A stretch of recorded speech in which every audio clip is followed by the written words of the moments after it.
इस वक्त मौजूद हूँ तहसील डस्का में। पाकिस्तान भर की तरह डस्का में भी 14 अगस्त की तैयारियां फुल और उज पर है। आइए जानते हैं दुकानदार हजरात से कि 14 अगस्त की खरीदो फरोख्त कैसे जा रही है। हवाले से पिछले 1-2 साल में मैं खुद बाज़ार में खुद भी दुकानदार हूँ। यह है कि इस दफ़ा महंगाई इतनी ज़्यादा है कि लोगों के पास खाने के लिए पैसे नहीं है, तो ये चीज़ें कहाँ से खरीदें। इसलिए अब भी देखें ये पूरा बाज़ार बढ़ा हुआ है, लेकिन कस्टमर आ जा रहे हैं, लेकिन ख़रीदो फरोख्त के लिए अगर उनको कोई चीज़ बताएं, कस्टमर अफोर्ड नहीं करते। इतने पैसे नहीं, मतलब कि कोई चीज़ नहीं लेते। बस ऐसा ही चल रहा है। इस दफ़ा काम बहुत स्लो है। हर बंदा परेशान है। इतने लोगों ने पूरे बाज़ार में इन्वेस्टमेंट की हुई है, लेकिन बहुत ज़्यादा परेशान बैठे हुए हैं इस चीज़ की वजह से कि काम नहीं है बिल्कुल।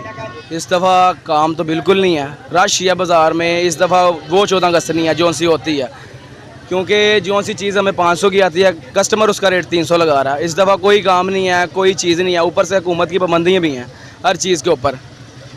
यहाँ पर स्टॉल भी नहीं लगने दे रहे, दुकान पे भी कस्टमर नहीं है। इस टाइम फुल बुरे हाल हुए हैं काम के हवालात तो कुछ भी नहीं है। जी नाज़रीन, तो डस्का के दुकानदार हजरात का कहना आपने सुना। दुकानदारों का कहना यह है कि 14 अगस्त की शॉपिंग बिल्कुल नहीं हो रही। लोग निकल रहे हैं बाहर, लेकिन महंगाई होने की वजह से वो शॉपिंग नहीं कर रहे। महंगाई की वजह से खरीदो फरोख्त पे काफ़ी ज़्यादा असर पड़ा है।